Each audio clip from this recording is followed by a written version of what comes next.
What if Giyu met Muzan in episode 1? Have you ever wondered what would happen if Giyu had arrived a day earlier, or if Kaguya had delegated someone else to the Infinity Train instead of Rengoku? Or, even more intriguing, what if Tanjiro was born sporting the Demon Slayer mark? Well, I've been on a months-long deep dive into these questions, and here's what I found out about the consequences if Giyu had actually shown up a day sooner. It would mean he'd be nearby when Muzan ambushes the Kamado family. Given that he's a Hashira, we can assume that he'd been able to pick up on Muzan's presence and make a beeline toward him. Arriving at the scene, Giyu would be gobsmacked, seeing the Demon King he's been hunting forever finally within reach. He'd promptly instruct the Kamados to make a run for it, while he tries to buy them some time to keep the Demon King busy. So, how would this encounter pan out? Although Giyu is unquestionably one of the mightiest Hashiras, he stands no chance against Muzan. He might manage to hold his ground for a moment or two, but eventually he'd be trounced. Alright, Giyu's gone, but at least in this storyline, Tanjiro's family makes it out alive, right? Well, not exactly. Muzan, having swiftly dealt with Giyu, would catch up with the Kamados in no time, and wipe them out as initially planned. As dawn breaks, Tanjiro climbs up the mountain, and just like in the original tale, he discovers his family has been killed and Nezuko has been turned into a demon. He'd rush to get medical help, but since Giyu isn't there to encounter him at this stage, what might unfold? Most likely, Kaguya would get wind of Muzan's appearance and send all available pillars to his coordinates. This means that Tanjiro running down the mountain and the Hashiras climbing up would most likely cross paths. The interaction might not go well. With Giyu now gone, the Hashiras are fuming. They detect Nezuko's presence and would not hesitate to kill her. Tanjiro would try to convince them that Nezuko is different, but they'd go ahead and kill her regardless. It's a wild thought that this tiny alteration could result in both Nezuko and Giyu dying in the very first episode. What about Tanjiro then? Following his sister's death, he would lose it and lash out at the Hashiras. Of course, he wouldn't manage to harm them, but his raw potential might catch some Hashira's attention. Probably Shinobu would feel the most empathy for Tanjiro, having also lost her sister to the demons. She'd take Tanjiro under her wing and train him to be a demon slayer. Tanjiro would show remarkable growth, sailing through the final selection and defeating numerous weaker demons. However, his good fortune would run out when he faces off with Rui at Mount Nanagumo. Without Nezuko's assistance, Tanjiro stands no chance against Rui and would easily fall to his blood demon art. Alright, this scenario doesn't exactly paint a rosy picture, but you'll surely appreciate this next one. What if someone else instead of Rengoku was dispatched for the Infinity Train mission? Suppose someone less formidable than Rengoku, say Shinobu or Tenjin, was sent. Things would more or less follow the same trajectory. They'd likely save all the passengers, but eventually meet their ends at the ends of Akaza, just like Rengoku. What if Kaguya sent a stronger Hashira like Gyomei, for example? What would the mission's outcome be then? Starting off, since Gyomei is blind, all his other senses would be far more sharpened. In my view, Gyomei would be able to sense that something's off with the train tickets and avoid making contact with them. He'd also caution the trio against handling the tickets. This means the group would sidestep Enmu's trap and stay alert all night. As you might anticipate, Enmu would be livid at this turn of events and would launch an all-out assault on the Slayers and passengers. However, being only a lower moon, Gyomei would have no trouble protecting all the passengers while the trio sets off to decapitate Enmu. So far, everything's pretty much played out the same, but what happens when Akaza shows up? Can the strongest Hashira stand up to him? Gyomei engages Akaza in battle, and initially, they seem to be on equal footing. Unlike Rengoku, the Stone Hashira boasts some powerful long-range attacks, which allow him to maintain a safe distance from the demon's fists. If Akaza attempts to strike him with his shockwave attacks, Gyomei could easily fend those off using his stone skin technique. Since Gyomei doesn't yet possess the transparent world ability, it's far-fetched to imagine he could keep Akaza at bay indefinitely. Akaza is an upper moon, after all, and would surely manage to close in on the Hashira at some point and land a blow. Being Akaza, he would probably invite Gyomei to become a demon, as he does with nearly all his opponents. Gyomei, of course, would refuse, breaking Akaza's heart. So go on and hit the subscribe button and cheer up Akaza again. We'd really appreciate it. Eventually, with both of them seriously wounded, the sun would rise, forcing Akaza to retreat. And you know what that signifies, right? Yep, no Hashira dies during this arc.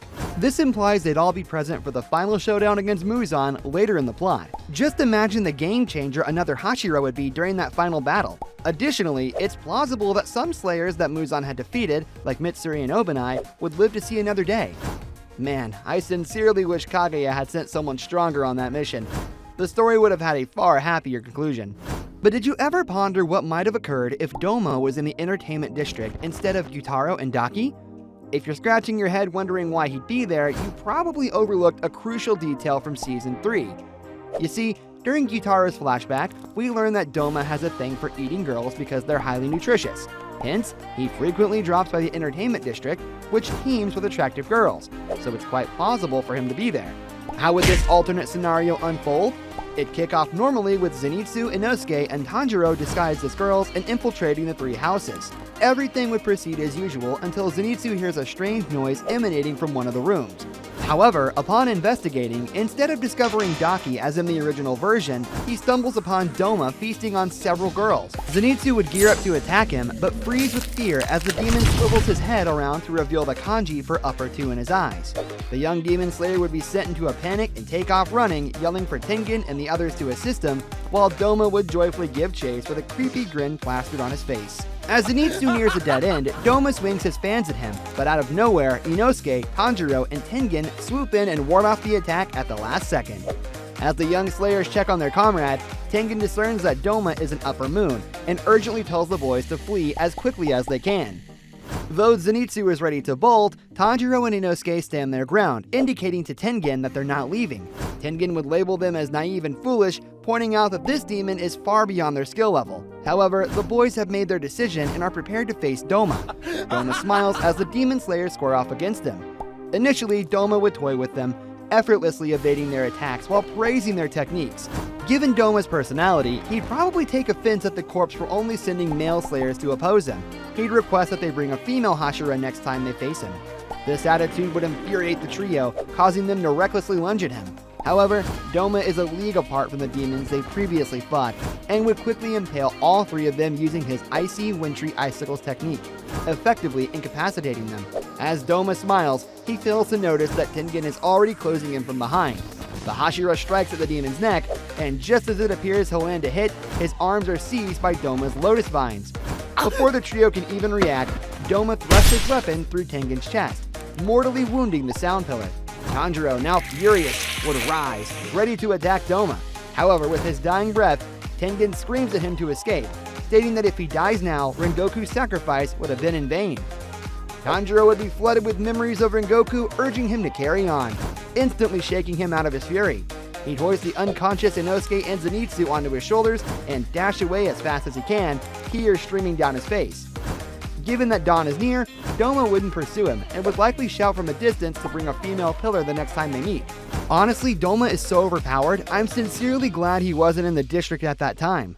Finally, let's consider what might happen if Tanjiro were born with the Demon Slayer mark like Yoruichi. Although many incredible developments would occur in this version, there are some rather negative consequences too.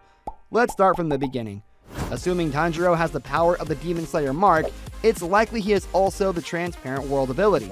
Just like Yoruichi, since his family never educated him about demons in combat, he'd probably be entirely oblivious to his powers and would continue to live his normal life, selling charcoal in the village. This implies that his family would ultimately be killed, leading to his encounter with Giyu. Due to his Transparent World ability, Tanjiro would cause Giyu a great deal more trouble, forcing the latter to use water breathing to halt the former's attacks. Upon witnessing Tanjiro's incredible potential, Giyu would personally take him under his wing as his Suguko, and train him to become a Demon Slayer. Here's where things start to get really interesting. As Tanjiro is now much stronger, he'd be able to assist Rengoku and defeat Akaza using the Transparent World, which means Rengoku would survive. He'd also easily defeat Gyutaro, ensuring Tengen continues his duties as a Hashira. By the time of the Swordsmith Village arc, Tanjiro would have completely mastered sun breathing and would easily defeat Hantenju on his own, before Mitsuri even arrives. The Demon Slayer corpse would be stronger than ever, with Tanjiro fighting alongside them. What could possibly go wrong? Interestingly, the fact that the corpse is incredibly powerful is actually a problem in itself. You're probably a bit puzzled by this, so let me explain. Muzan tends to avoid battles he is uncertain of winning. Remember what happened after his loss to Yoruichi? That's right, he went into hiding for several decades until he was absolutely certain Yoruichi was dead. So try to put yourself in Muzan's shoes. The Demon Slayer corpse is the strongest it's been in a long time. Some of your upper moons have been defeated for the first time in 100 years, and on top of all that, some kid has appeared who can use the Demon Slayer mark, transparent world, and sun breathing. Muzan is definitely not going to engage the Slayers directly anytime soon. The only reason the Slayers won in the original story is that Muzan severely underestimated them and believed he could kill them all with ease, a mistake he definitely won't repeat. In this scenario, all the Hashira will survive. They'll slay countless demons and save countless lives, but they'll never find the one demon they desire the most. Eventually, Tanjiro would die of old age, and the Demon King would rise from the shadows once again, and this time, there will be no one left to stop him.